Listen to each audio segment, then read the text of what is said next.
Assalamualaikum warahmatullahi wabarakatuh. Alhamdulillahirabbil alamin. Wassalatu wassalamu ala asrofil anbiya'i wal mursalin wa ala alihi wa sahbihi ajmain. Perkenalkan, nama saya Jerry Irawan. Saya dari Fakultas Syariah, Prodi Hukum Ekonomi Syariah, semester 6. Di sini saya akan menjelaskan secara ringkas apa itu contoh perjanjian kerjasama, dan selanjutnya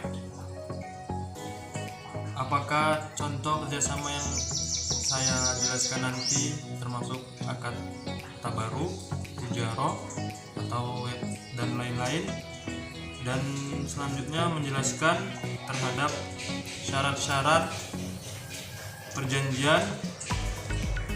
Dalam perjanjian tersebut yang memuat syarat sah perjanjian sesuai dengan pasal 1320 KUH Perdata. Dan selanjutnya menjelaskan tentang unsur-unsur kontrak perjanjian tersebut yang memuat apakah unsur esensial, unsur naturalial, dan unsur aksidential. Baik. Di sini saya sudah mendapatkan contoh kontrak pembiayaan mujaroah antara Bank Mandiri Syariah dengan Bapak Samsul. Bank Mandiri Syariah cabang Tulungagung sebagai pihak pertama atau sebagai pemodal, sedangkan Bapak Samsul sebagai pihak pengelola. Dalam hal ini, Bapak Samsul sebagai nasabah pembiayaan bermaksud mengadakan perjanjian kerjasama mujaroah dalam sistem bagi hasil dengan Bank Mandiri Syariah cabang Tulungagung, bahwa untuk mencapai hal tersebut Bank Mandiri Syariah cabang Tulungagung bersedia memberikan pembiayaan terhadap nasabah dengan persyaratan dan ketentuan yang telah ditetapkan dalam akad mujaroah. Berdasarkan keterangan tersebut, selanjutnya kedua belah pihak sepakat untuk mengikat diri dalam akad mujaroah berdasarkan ketentuan dan persyaratan yang akan diuraikan di bawah ini. Dalam pasal 1, ketentuan umum. Dalam kontrak perjanjian telah dijelaskan bahwa yang dimaksud dengan yaitu 1. Bank Mandiri Syariah cabang Tulungagung adalah bank yang menjalankan kegiatan usaha yang berdasarkan prinsip syariah atau berdasarkan hukum Islam yang bersumber dari Al-Quran dan As-Sunnah. Yang kedua, nasabah adalah pihak yang menggunakan jasa Bank Mandiri Syariah cabang Tulungagung, termasuk pihak yang tidak memiliki rekening namun memanfaatkan jasa Bank Mandiri Syariah untuk melakukan transaksi keuangan. Nah, yang ketiga, akad adalah perjanjian tertulis yang memuat ijab dan qabul antara Bank Mandiri dengan nasabah yang berisi hak dan kewajiban masing-masing sesuai dengan prinsip-prinsip syariah. Selanjutnya, mujaroah adalah akad kerjasama antara pihak atau pemilik modal atau lahan dengan pengelola atau penggarap yang disebut tadi adalah Bapak Samsul. Nah, selanjutnya pembiayaan mujaroah adalah penyediaan dana, modal atau bibit dan lahan dari bank untuk dikelola oleh nasabah dengan pendapatan dibagi menjadi dua antara pihak Bank Mandiri Syariah dengan nasabah sesuai dengan akad yang disepakati. Selanjutnya bagi hasil. Ini masih dalam pasal 1 ketentuan umum. Bagi hasil adalah pembagian pendapatan berdasarkan persentase yang telah ditetapkan berdasarkan kesepakatan kedua belah pihak. Nah, tadi sedikit saya jelaskan di pasal 1. Nah, sebelum saya masuk ke pasal 2, saya akan memberitahukan bahwa dalam kontrak pembiayaan mujaroah ini terdapat 10 pasal.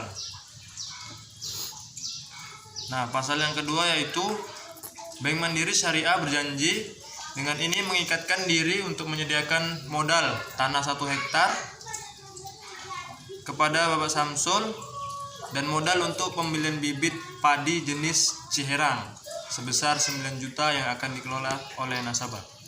Selanjutnya pasal 3 tentang jangka waktu. Pembiayaan yang dimaksud berlangsung selama jangka waktu 2 tahun terhitung sejak tanggal 15 September 2013 sampai dengan berakhirnya 15 September 2015. Tadi pasal 3 mengenai jangka waktu, sementara itu pasal 4 mengenai kesepakatan nisbah bagi hasil atau mujaroah. Yang pertama, nasabah dan Bank Mandiri Syariah Cabang Tulung Agung sepakat bahwa nisbah dari masing-masing pihak yaitu 30% untuk nasabah, 70% untuk Bank Mandiri Syariah dari pendapatan setiap bulan, setiap 4 bulan sekali setelah masa panen. Yang kedua, Bank Mandiri Syariah Cabang Tulung Agung berjanji untuk ikut menanggung kerugian yang timbul dalam pelaksanaan akad ini, kecuali apabila kerugian terjadi karena ketidakjujuran atau kelalaian yang dilakukan oleh nasabah. Dan selanjutnya dalam pasal 5 tentang pembayaran kembali, nasabah berjanji untuk mengembalikan seluruh jumlah pembiayaan pokok yang tadi yaitu 9 juta yang diangsur setiap bulan sebesar 375.000 selama 2 tahun dan memberikan bagian pendapatan yang menjadi hak dan kewajiban Bank Mandiri Syariah Cabang Tulung Agung sampai lunas sesuai dengan nisbah bagi hasil yang disepakati. Dan yang kedua, setiap pembayaran kembali oleh nasabah pada Bank Mandiri Syariah, pembiayaan yang difasilitasi oleh bank dilakukan di kantor Bank Mandiri Syariah Cabang Tulung Agung. Dan selanjutnya pasal 6 tentang biaya, potongan, dan pajak. Nasabah berjanji untuk menanggung biaya yang diperlukan dalam pelaksanaan akad ini. Yang kedua, setiap pelunasan oleh nasabah kepada Bank Mandiri Syariah Cabang Tulung Agung tanpa adanya potongan, pungutan, pajak, atau biaya lainnya. Selanjutnya pasal 7. Kewajiban nasabah. Nah, di sini nasabah mempunyai kewajiban yang pertama yaitu mengembalikan seluruh jumlah pokok pembiayaan beserta bagian pendapatan Bank Mandiri Syariah. Yang kedua, mengelola dan mengadakan pencatatan sendiri atas pengeluaran dan secara jujur dan amanah. Selanjutnya pasal 8 mengenai pelanggaran.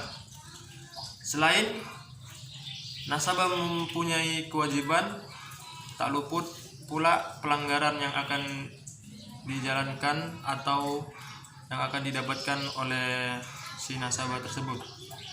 Pasal 8 ini mengenai dengan pelanggaran, yaitu nasabah dianggap telah melanggar syarat-syarat akad bila terbukti melakukan perbuatan-perbuatan yang dilarang atau yang tidak disepakati dalam akad tersebut. Yang pertama yaitu menggunakan dana di luar kerja yang telah ditentukan bersama oleh pihak Bank Mandiri Cabang Tulung Agung. Nah, yang kedua, melakukan pengalihan usaha dengan cara apapun. Pengalihan usaha ini ialah tidak sesuai dengan akad. Dan yang ketiga, menolak dan menghalangi Bank Mandiri Syariah Cabang Tulung Agung dalam melakukan pemeriksaan. Nah, selanjutnya pasal 8. Pasal 8 ini menjelaskan tentang pemberian jaminan.